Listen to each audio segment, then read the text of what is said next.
We are in Psalm 39, and we have been journeying with David through a darkness of soul. If you're there, this psalm will be eminently practical and minister to you. If you're not there, this is a psalm you really need to put into your toolbox and look back on and refer to when you experience a depleted soul or a depressed soul or just a darkness of soul, that place in life where you start to question everything, wonder where you are, lose your bearings, excuse me, lose your sense of God, your experience of his presence. And that's kind of what David's going through, and he's telling us about it. And we get to experience another man's, a friend of mine told me last night, practicing the presence of God. That's exactly what the Psalms are. They're people like you and me taking all of their experiences, humanly speaking, and taking them to God, especially those experiences that they don't know what to do with. They don't know how to interpret or get through or navigate. I told you the story of Brady breaking down crying and his dad getting into his face real close and calming him down. And Mariah and Larry have said to us, Larry is Brady's emotional anchor. And I said, that's what the Psalms are. Let me ask you a question. What is your emotional anchor? Is it something unstable itself? Is it something destructive? Is it someone that you could lose or that could shift or maybe could not be there for you on an occasion? Where do you go to anchor your emotions, to understand them, to interpret them, or to have them reshaped? The way to go is to go to your God. Okay, we've established how the world says, in a self-disciplinary way, stuff your emotions. You're not allowed to feel that way. In fact, there's a brand of Christianity that's almost that way. That if you were walking with God, if you had enough faith, if you were good enough, you wouldn't feel this way. And so there's a condemnation that comes with it. When in reality, godly people go through dark times. Okay, godly people go through darkness of soul. Faith-filled people go through darkness of soul. And it's not about having enough faith or being spiritual enough or reading your Bible and praying enough and then thinking, well, if I'm going through this, I must have failed somehow. No. These things happen to all of us, okay? Those that walk faithfully with God, those who read their Bible and pray every day, those who do all the right things, spiritually speaking, they still go through these times, okay? So the answer is not stuff it. You're not allowed to feel this way. Hold it in, get through it, just plow through it yourself. That's what David tries to do in the Psalm. The world's other alternative is express it, vent it, be you. You know, you've got to get it out. Give someone else a piece of your mind. And that's not the way to go either, because that, in the end, tarnishes your testimony, hurts the name of God, and doesn't really resolve the emotions themselves. Just ask Will Smith if you've been watching the news. So what does David do? Well, let's pick it up in verse 1 again, just to get our bearings. We've gone through about verse 3. We're going to pick it up in verse 4 officially today. I said, I will take heed to my ways. I will sin not with my tongue. That's not a bad beginning. I'm going to guard. I'm going to be very careful how I enter this time. I'm going to be very aware. I'm going to differentiate my experience from, the realities around me. I will not sin with my tongue. I don't want to say the wrong thing. I will keep my mouth with a bridle. So here's the self-discipline aspect. I'm going to try really hard to discipline my tongue while the wicked is before me. I don't want to be a bad testimony to God, to the name of God. When I'm on display in front of people, and I claim to be a believer, a follower of God, and I'm feeling how I'm feeling right now, I don't want to say the wrong thing. Verse 2, I was dumb with silence. He's just saying, I just recluded. I just held it in. I held my peace, even from good. I'm not even going to say good things for fear that I'm going to turn them into bad things. You ever do that? I've done that before, where I start out trying to say something good and I meander my way into a negative. And that's what David doesn't want to do. He says, I'm just not going to say anything. And he says, and my sorrow was stirred. You see, holding it in and stuffing it is no solution. It just stirs it up. It just lets it fester. So it becomes more combustible. He says in verse 3, my heart was hot within me. Things just got hotter. Things were heating up inside of him. While I was musing, while I'm chewing on this inside, it's not being resolved. It's just boiling. It's like a kettle. A minute ago, I did French press coffee. It's the first time I've done that in a long time. And, watching that kettle come to a simmer, try to get the water off before it's too boiling, was, waiting for that simmer. That's what David is saying. While I was musing, it's stirring, it's simmering, it's burning, it's getting hotter and more combustible within me. The pressure is building. Then spake I with my tongue. So now he's going to talk. But who does he talk to? Verse 4, Lord. He goes to God. Brilliant choice. This is the believer's way of processing even the darkest places of soul. So he says, Lord, make me to know mine end and the measure of my days, what it is, that I may know how frail I am. Now, what is David praying here? Let's think about this, muse on this for a minute. Let's meditate on this for a minute. He's very discouraged and very depressed, but he's not suicidal, okay? So one interpretation might be he's saying, just bring me to the end. Finish my life. Give me sweet release.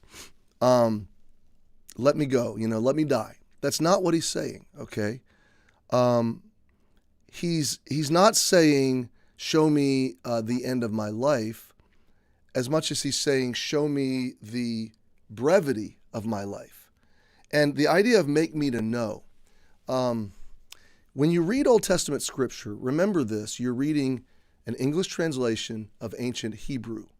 And I believe and trust and rely upon primarily the King James Version, but several English translations, because a straight line is not easy, okay? You get one word, especially when you're dealing with English that's several hundred years old. It takes a little work to make sure you're understanding conceptually what the author's intent was, okay? And whether that, no matter what kind of English that's in, by the way, it takes real thought and careful connectivity to the context. Make me to know. When I studied Hebrew, one of the big takeaways for me was how very conceptual the Hebrew language is. And by conceptual, I mean that a word can have a very broad scope of meaning, and that it is really, the meaning is very much derived from how the word is being used in the context, okay? So make me to know conceptually is give me an understanding of this. Give me a fresh view of this. Let me have a fresh awareness and comprehension. So Lord, make me to know mine end and the measure of my days, what it is. What is life?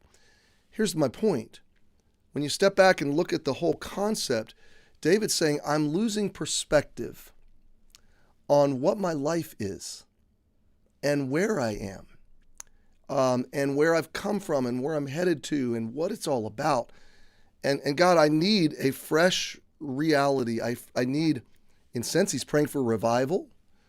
He's praying for bearings, for fresh perspective, fresh strength, reason, motivation to go forward. He's saying, kind of pick me up and show me the big picture again, God. Now, I'll tell you, for me, I'll just give you a personal testimony, and I'm going a little bit over now. Coming through winter, I get kind of to this place, and it's not self-destructive. It's just, I think it's being inside a lot. The gray days, the cloudy days, the rainy, snowy, whatever. Sometimes that's cozy and comfortable. Sometimes it's a little claustrophobic for my mind, but the redundancy of that gray can get me to lose perspective a little bit. And I don't talk about it a lot, and it's not like it's all the time or pervasive. But I was coming into that a little bit towards the end of February, and then I got COVID while I was on vacation, so that didn't help. Really didn't get a great vacation break, a short one, and it was nice. But then God allowed me to go to the Holy Land. And it was one of those things that barely fit into the calendar, and it really plugged things up, and it wasn't ideal in terms of the convenience of it. But I just felt the Spirit of God saying, just do this. And I worried about the church family understanding and things like that. But I had lost a trip in January, so this was a chance to have it again. And, I jumped at it. It was pretty much sponsored, and and a friend was able to go with me, and I was able to do some Bible teaching. But that trip for me was frankly an answer to prayer of verse 4. Make me to know mine end, the measure of my days, what it is, that I may know how frail I am. Give me a fresh perspective on the brevity of life, the frailty of life, but more than that, the purpose of my life, and a big view. And being in the Holy Land for better part of 10 days, 11 days, and walking with the Lord in those places was such a resetting experience that, life is brief. And I don't have, a whole lot of time left. I know I'm still young, but I got a couple decades maybe in ministry. I hope that would be great. But God just gave me a fresh perspective. And David is losing perspective on the brevity of life, the significance of life, the meaning of life. And so he goes to the Lord and says, God, show me, let me see, let me know, let me understand the whole picture, the end, the measure of my days, what it is, that I may know how frail I am. Give me a perspective on my frailty, okay? That is a hopeful perspective. So he is experiencing his frailty, but now he wants to understand his frailty, okay?